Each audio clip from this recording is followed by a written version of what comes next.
আমাকে একটু বাতাস করো, জল দাও।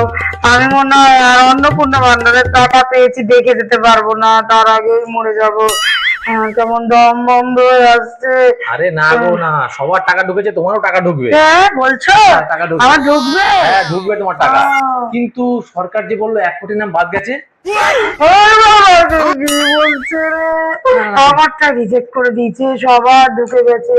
ঢুকবে তোমার ঢুকবে। বৌদির ঢুকে গেছে, সে আবার পুজোর শপিং করতে গেছে কিন্তু আমাকে দেখিয়ে দেখিয়ে। কিন্তু আমি মন্ডল পাড়া, হ্যাঁ। দাস পাড়া, সরকার পাড়া সবার ফর্ম ফিল আপ করে দিলাম, সবার অনলাইনে সাবমিট করে দিলাম, সবার টাকা ঢুকেছে, খালি তোমারটাই ঢোকেনি। একটু একটু এদিকে আসো। হ্যাঁ বলো। ওরা মুখ, তোর জন্য ঢোকেনি আমার টাকা।